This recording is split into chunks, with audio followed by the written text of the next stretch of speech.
Welcome to लक्ष्य सेतु। आज है 3 मार्च और 3 मार्च को करंट अफेयर्स के जितने भी क्वेश्चन बनेंगे आज हम इस वीडियो में डिस्कस करेंगे। तो चलिए स्टार्ट करते हैं। हर साल किस दिन अंतर्राष्ट्रीय ध्रुवीय भालू दिवस मनाया जाता है? तो 27 फरवरी को। भारत द्वारा अप्रैल 2025 से मार्च 2026 की अवधि के लिए शुरू की जाने वाली देश की पहली अनुपालन आधारित कार्बन बाजार प्रणाली का नाम क्या है? तो इसका नाम है कार्बन क्रेडिट ट्रेडिंग स्कीम। माननीय राष्ट्रपति द्रौपदी मुर्मू ने 25 फरवरी 2026 को महाराष्ट्र के किस जिले में राष्ट्रीय आरोग्य मेले का उद्घाटन किया है? तो इसका आंसर हो जाएगा बुल्ढाड़ा। हाल ही में द्रौपदी मुर्मू ने किस स्वदेशी लड़ाकू हेलीकॉप्टर में उड़ान भरकर हमलावर हेलीकॉप्टर में उड़ान भरने वाली पहली भारतीय राष्ट्रपति बनने का गौरव हासिल किया है? तो इसका आंसर हो जाएगा HCL प्रचंड। ठीक है। प्रधानमंत्री नरेंद्र मोदी को फरवरी 2026 में इजरायल संसद के किस सर्वोच्च सम्मान से नवाजा गया, जिससे वे यह सम्मान पाने वाले पहले वैश्विक नेता बन गए हैं? तो grand collar of the state का अवार्ड इन्होंने पाया है। हाल ही में पाकिस्तान ने अफगानिस्तान के साथ बढ़ते तनाव के बीच सीमा पार किस नाम से एक बड़ा सैन्य अभियान शुरू किया है? तो ऑपरेशन गजब लिल हक नाम से एक ऑपरेशन को शुरू किया है। स्लाइस स्मॉल फाइनेंस बैंक के MD और CEO के रूप में किसे नियुक्त किया गया है? तो राजन बजाज जी को। और हिंदुस्तान ऑयल एक्सप्लोरेशन कंपनी के नए CEO के रूप में किसे नियुक्त किया गया है? तो बरोरुच मिश्रा जी को। ठीक है। और भारत में शून्य पुरस्कार किस उद्देश्य से संबंधित है? प्रदूषण में कमी का सत्यापन से। और सेबी द्वारा म्यूचुअल फंड नियमों में किए गए हालिया बदलाव के अनुसार अब फंड श्रेणियों की संख्या 36 से बढ़कर कितनी कर दी गई है? तो 40 कर दी गई है। हाल ही में काजीरंगा राष्ट्रीय उद्यान में पहली बार आयोजित 7वीं जल पक्षी गणना के दौरान किस दुर्लभ शीतकालीन प्रवासी पक्षी को दर्ज किया गया है? तो इसका आंसर हो जाएगा स्म्यू।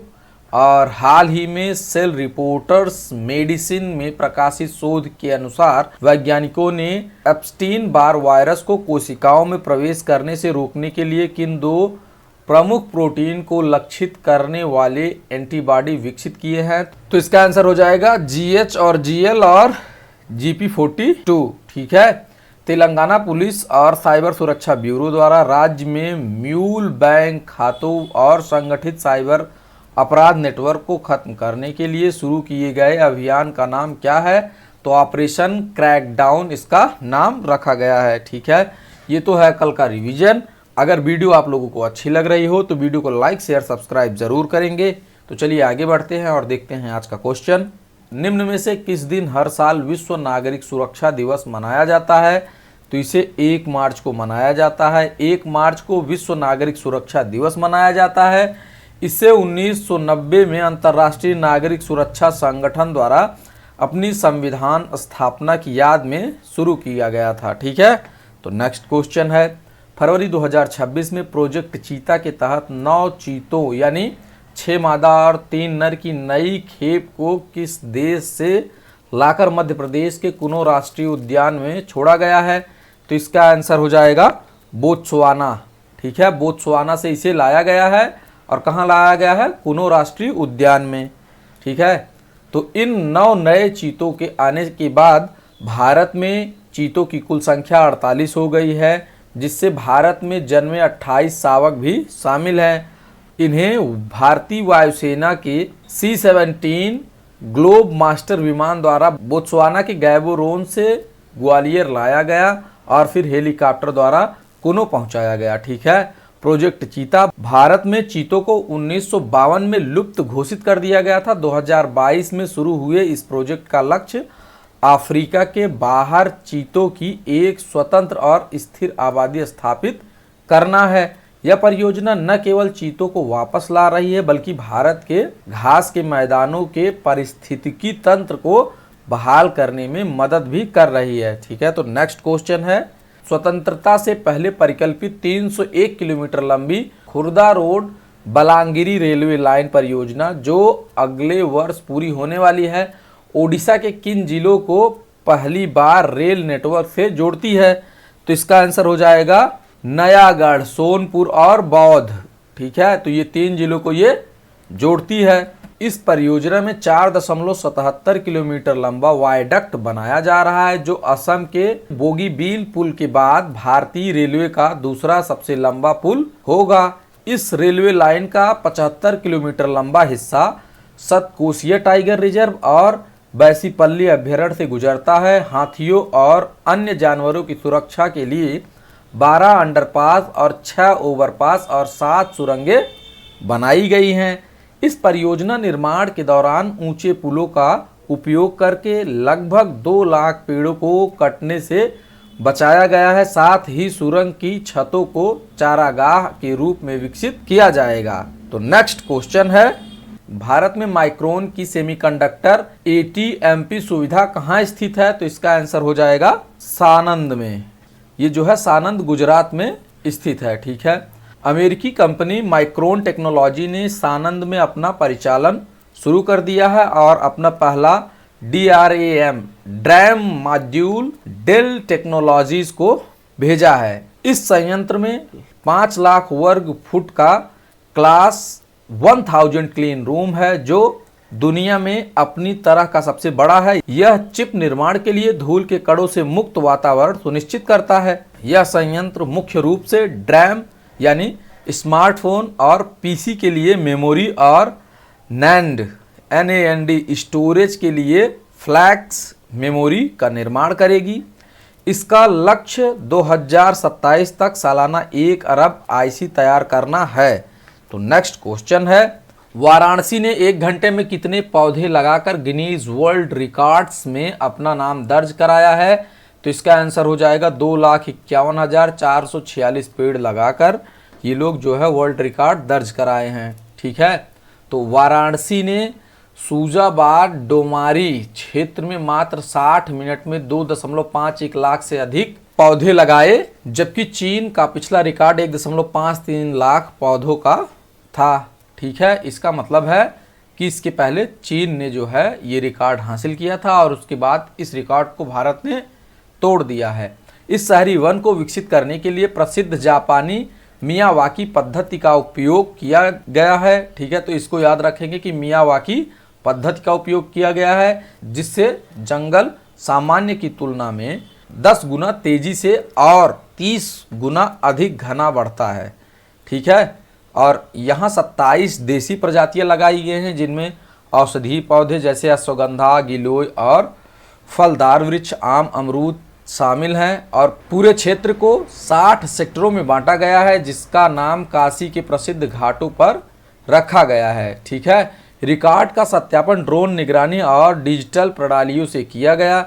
पौधों को जीवित रखने के लिए 10.8 किलोमीटर लंबी पाइपलाइन और 360 रेन गन सिंचाई प्रणालियां स्थापित की गई हैं। तो नेक्स्ट क्वेश्चन है, हाल ही में महाराष्ट्र के वर्धा जिले में हिंगन घाटी में वेना नदी के किनारे 12वीं शताब्दी के मंदिर के अवशेष मिले हैं। शोधकर्ताओं के अनुसार ये अवशेष किस राजवंश और स्थापत्य शैली से संबंधित है? तो ये है सेवना यानी यादव राजवंश और हेमाडपंथी शैली है। मूर्ति शोधकर्ता पंचशील थुल और प्रवीण काडू ने वेना नदी के किनारे काले बेसाल्ट पत्थर से बने स्तंभ के टुकड़ों की पहचान की है और हेमाडपंथी शैली की वास्तुकला अपनी विशिष्ट निर्माण पद्धति के लिए जानी जाती है, जहां भारी पत्थरों को बिना चूने या गारे के केवल सटीक इंटरलॉकिंग तकनीक से जोड़ा जाता है। इन स्तंभों पर कमल की बारीक नक्काशी मिली है। विशेषज्ञों का मानना है कि यह किसी बड़े मंदिर के सभा मंडल या गर्भगृह का हिस्सा रहा होगा। यह खोज सिद्ध करती है कि 12वीं और 13वीं शताब्दी के दौरान हिंगन घाट क्षेत्र यादव शासन के अधीन एक समृद्ध सांस्कृतिक और व्यावसायिक केंद्र था। स्थानीय निवासियों ने अब इन अवशेषों के संरक्षण के लिए एक संग्रहालय बनाने की मांग की है। तो नेक्स्ट क्वेश्चन है, हाल ही में ईरान के सरकारी मीडिया ने अमेरिका और इजराइल के समन्वित सैन्य हमलों में ईरान के किस सबसे शक्तिशाली राजनीतिक और धार्मिक नेता की मृत्यु की पुष्टि की है? तो इसका आंसर हो जाएगा आयातुल्लाह अली खामेनेई। ठीक है, आयातुल्लाह अली खामेनेई जी की मृत्यु की पुष्टि की गई है। हाल ही में सिंगापुर के तट पर मिले 14वीं शताब्दी के जहाज के मलबे से किस प्रसिद्ध चीनी राजवंश के नीले और सफेद मिट्टी के बर्तनों का विशाल भंडार प्राप्त हुआ है? तो इसका आंसर हो जाएगा युआन राजवंश। ठीक है, युआन राजवंश से संबंधित ये अवशेष प्राप्त हुए हैं। युआन राजवंश ने मंगोल नेतृत्व में 1271 से 1368 तक चीन पर शासन किया था। ठीक है, और लाल पगड़ी विद्रोह ने युआन राजवंश के पतन में योगदान दिया था। ठीक है, नीले और सफेद रंग के चीनी मिट्टी के बर्तनों में कोबाल्ट रंग द्रव्य का उपयोग किया जाता था, जो अक्सर फारस से प्राप्त किया जाता था। ठीक है, समुद्री पुरातत्वविद माइकल फ्लेकर के नेतृत्व में 4 साल की खुदाई के बाद लगभग 650 साल पुराने जहाज से 3.5 मीट्रिक टन मिट्टी के बर्तनों के टुकड़े मिले हैं। इन बर्तनों पर 4 पंजों वाला अजगर, फिनिक्स और मंदारिक बत्तखों की नक्काशी है। विशेष रूप से सम्राट वेनजोंग, जो कि 1328 से और 1332 तक शासन किए थे, उनसे जुड़े रूपांकनों ने इस मलबे की सटीक तिथि निर्धारित करने में मदद की है। और ये बर्तन फारस, आधुनिक ईरान में आयातित कोबाल्ट का उपयोग करके बनाए गए थे, जो मंगोल साम्राज्य के दौरान वैश्विक व्यापार नेटवर्क और कलात्मक उत्कृष्टता को दर्शाते हैं। यह जहाज संभवतः चीन के क्वांझोउ से टेमासेक, आधुनिक सिंगापुर का नाम था, जहां जा रहा था। ठीक है, जो उस समय का समृद्ध और शुल्क मुक्त बंदरगाह था। यह खोज इस धारणा को चुनौती देती है कि मंगोल काल में सांस्कृतिक परिष्कार की कमी थी। ठीक है, तो नेक्स्ट क्वेश्चन है, ब्राजील की उस स्वदेशी जनजाति का नाम क्या है जो समय, सप्ताह और वर्ष जैसी अवधारणाओं के बिना जीवन व्यतीत करती है और जहां उम्र के बजाय नाम बदलकर जीवन के चरणों को चिन्हित किया जाता है? ठीक है, तो इसका आंसर हो जाएगा अमोंडावा जनजाति। ठीक है, अमेजन वर्षावन में रहने वाली इस जनजाति की भाषा में समय के लिए कोई शब्द नहीं है। वे समय को एक स्वतंत्र या मापने योग्य आयाम जैसे घंटा या साल के रूप में नहीं देखते हैं। ठीक है, उनका जीवन घड़ियों के बजाय सूर्योदय, सूर्यास्त और बारिश के मौसम जैसे प्राकृतिक चक्रों से निर्देशित होते हैं। ठीक है, अमोंडावा लोग अपनी उम्र संख्या में नहीं बताते, इसके बजाय जब कोई बच्चा बड़ा होता है या जीवन के नए चरण में प्रवेश करता है तो वह अपना नाम बदल लेता है। एक व्यक्ति अपने जीवन काल में कई नाम रख सकता है। ठीक है, और बाहरी दुनिया के संपर्क में आने पर इन्हें पासपोर्ट या आईडी कार्ड बनाने में कठिनाई होती है, क्योंकि इनके पास कोई निश्चित जन्म तिथि नहीं होती है। ठीक है, तो इसी कारण ये जनजाति जो है अभी हाल ही में चर्चा में रही। नेक्स्ट क्वेश्चन है, दीपक गुप्ता ने किस कंपनी के मुख्य प्रबंधक यानी सीएमडी के रूप में कार्यभार संभाला है?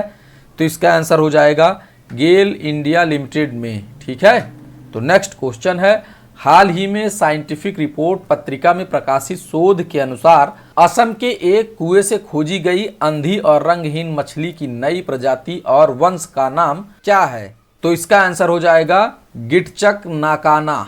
तो यह पूर्वोत्तर भारत के जल भंडार में रहने वाली पहली और दुनिया की दुर्लभतम भूमिगत मछलियों में से एक है। इसे असम के एक कुएं से 3 अलग अलग मौकों पर पकड़ा गया। ठीक है, पूर्ण अंधकार में रहने के कारण यह मछली अंधी और रंगहीन है। इसकी सबसे हैरान करने वाली विशेषता यह है कि इसकी खोपड़ी की छत पूरी तरह गायब है और मस्तिष्क केवल त्वचा से ढका होता है। यह कोबिटिड लोच प्रजाति है। इसके विशिष्ट लक्षणों के कारण वैज्ञानिकों ने इसे एक बिल्कुल नए वंश और प्रजाति के रूप में वर्गीकृत किया है। शिलांग पठार के पास स्थित यह क्षेत्र अपनी गुफाओं के लिए प्रसिद्ध है, लेकिन गिटचक नाकाना का मिलना इस क्षेत्र के लिए भूमिगत जल पारिस्थितिकी तंत्र की गहराई और विविधता को दर्शाता है। नेक्स्ट क्वेश्चन है, हाल ही में शिलांग के असम रेजिमेंटल सेंटर में किन जीवाणुओं यानी बैक्टीरिया के संक्रमण के कारण 2 अग्निवीर प्रशिक्षुओं की मृत्यु और कई संक्रमित होने की खबर सामने आई है? तो इसका आंसर हो जाएगा नाइसेरिया मेनिंगिटिडिस। ठीक है, नाइसेरिया मेनिंगिटिडिस बैक्टीरिया मेनिंगोकोकल रोग का कारण बनता है, जो मस्तिष्क और रीढ़ की हड्डी की सुरक्षात्मक झिल्लियों से सूजन यानी मेनिंजाइटिस या रक्त प्रवाह में गंभीर संक्रमण मेनिंगोकोकेमिया पैदा कर सकता है। ठीक है। अचानक तेज बुखार, गर्दन में अकड़न, गंभीर सिरदर्द, उल्टी और शरीर पर बैंगनी रंग के दाने इसके मुख्य लक्षण है। यह बीमारी इतनी घातक है कि कुछ ही घंटों में जानलेवा साबित हो सकती है। सैन्य बैरक, छात्रावास और प्रशिक्षण केंद्र जैसे भीड़ भाड़ वाले स्थान इसके प्रति अधिक संवेदनशील होते हैं और इससे बचाव के लिए टीकाकरण सबसे प्रभावी तरीका है। और मेघालय सरकार और सैन्य अधिकारियों ने संपर्क ट्रेसिंग शुरू कर दी है और संक्रमितों के संपर्क में आए लोगों को क्वारंटाइन किया गया है ताकि संक्रमण के प्रसार को रोका जा सके। नेक्स्ट क्वेश्चन है जो कि आज का क्वेश्चन है, विश्व में इमली का सबसे बड़ा उत्पादक देश कौन सा है? तो इसका आंसर आप लोग हमें कमेंट बॉक्स में देंगे। अगर वीडियो आप लोगों को अच्छी लग रही हो तो वीडियो को लाइक, शेयर एंड सब्सक्राइब जरूर करेंगे। तो आगे बढ़ते हैं और देखते हैं कल का क्वेश्चन, किस फूल को स्नो फ्लावर के नाम से जाना जाता है? तो इसका आंसर है स्नो क्रोकस। ठीक है। स्नो क्रोकस एक छोटा और सुंदर फूल है जो साल की शुरुआत में ही खिल जाता है, भले ही आसपास बर्फ हो। ठीक है। Thanks for watching, please subscribe.